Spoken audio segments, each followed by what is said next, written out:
tempat bukan sembarang tempat. Nah, ada yang tahu ini tempat apa? Nah, namanya Saqifah Bani Sa'idah.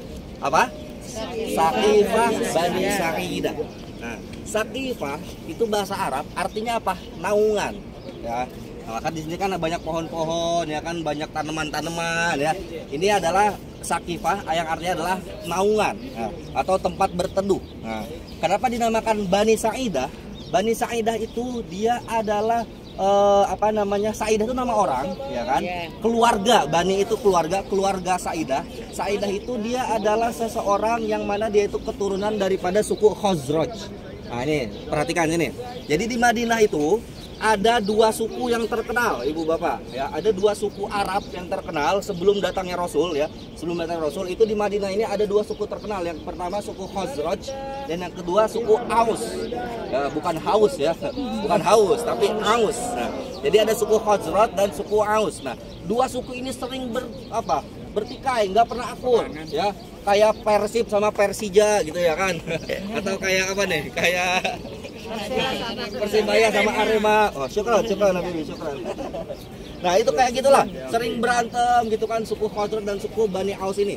Tapi qadarullah ketika datang Rasulullah ke sini, Rasulullah menyatukan dua suku tersebut, akhirnya berdamai, jadilah namanya kaum Ansor. Nah, itu kan ada kaum Muhajirin sama ada kaum Ansor. Nah, yang di belakang saya ini itu Saqifah, naungan Bani Sa'idah. Bani Sa'idah itu adalah keturunan daripada suku Khazraj gitu, ya. Ya, tapi dia masuk Islam jadi kaum Ansor. Terus ini tempat apa? Ya kan, sejarahnya gimana? Ya kan, ada yang bertanya. Di sini bisa dibilang ini adalah tempat yang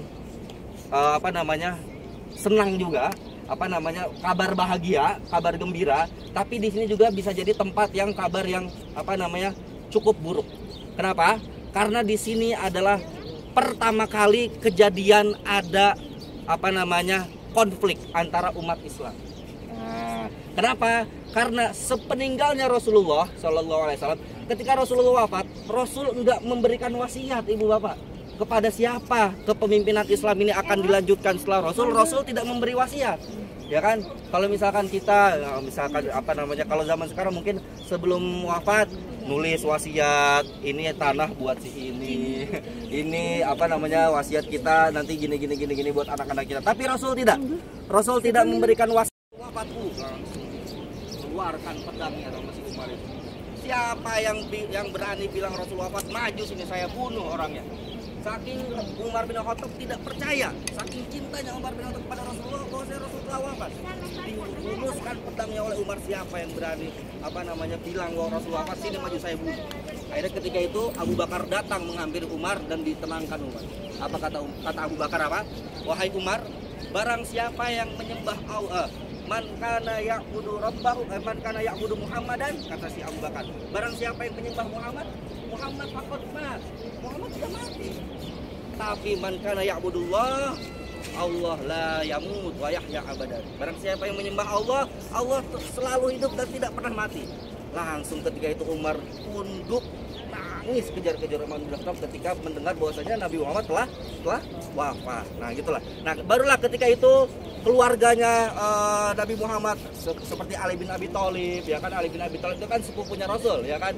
Kemudian Ahlul Bait itu pada mengurus jasadnya Rasul, ya kan, ketika pemakaman. Nah, tapi ibu bapak, ketika Rasulullah wafat dan juga keluarganya Rasul Ahlul Bait mengurus jasadnya Rasul untuk dimakamkan, kaum Ansor, tadi saya ingat ya, ada kaum Muhajirin, ada kaum Ansor. Ya, kaum Muhajirin itu siapa? Yang hijrah dari Mekah ke Madinah, ya kan, dan dia sudah Islam terlebih dahulu. Tapi kalau kaum Ansor itu siapa? Orang Madinah yang menolong kaum Muhajirin datang ke sini. Nah, ketika masih sibuk mengurus jasadnya Rasul, kaum Ansor menepi. Nah, kaum Ansor menepi dari rumahnya Aisyah, dari Raudhah sekarang. Kaum Ansor menepi ke sini, ke Saqifah Bani Sa'idah. Untuk apa? Gimana nih?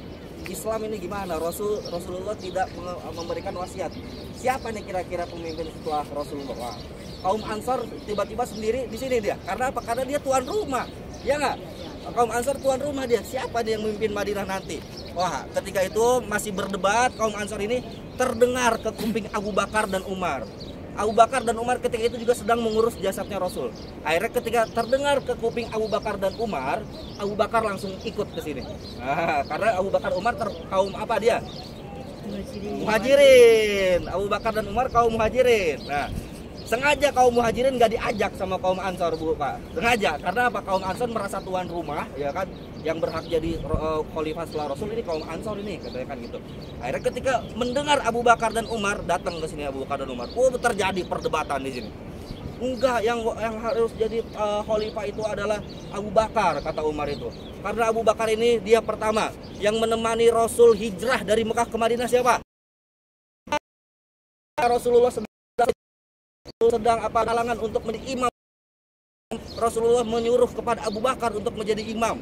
Banyak sekali fadilah Abu Bakar. Abu Bakar juga dia senior, sudah tua lah gitu kan. Umurnya sudah senior, sangat senioritas lah di Islam itu. Berhak nih Abu Bakar untuk menjadi khalifah, kata Umar. Kata Ansor, enggak, yang wajib menjadi khalifah jadi orang Ansor gitu.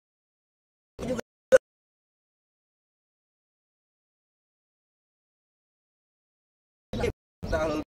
karena ya Ali bin Abi Thalib ini adalah Ahlul Bait, ya kan, sepupunya Rasul. Nah, Ali bin Abi Thalib siapa?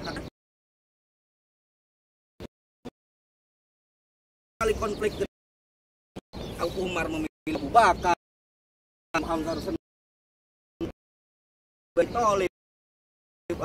berdebat. Lah yang Abu Bakar yang saya berkata yang tidak keberatan Abu Bakar menjadi khalifah. Makanya kepada Abu Bakar itu terakhir. Nah, karena Ali bin Abi Thalib juga merasa dia pantas layak menjadi khalifah. Tapi karena Ali bin Abi Thalib umurnya masih muda ketika itu, masih muda, baru umur 30 tahun. Ya, sedangkan Abu Bakar udah 60-an dia, udah tua. Jadi mungkin Ali bin Abi Thalib merasa segan gitu kan, dan Ali bin Abi Thalib ini tidak ingin ada perpecahan dalam Islam. Akhirnya Ali bin Abi Thalib legowo, ya kan, menyerahkan kepemimpinan khalifah kepada siapa? Abu Bakar As-Siddiq. Nah, tapi ketika Abu Bakar diangkat menjadi khalifah, beliau hanya memimpin selama berapa tahun? 2 tahun saja. Hanya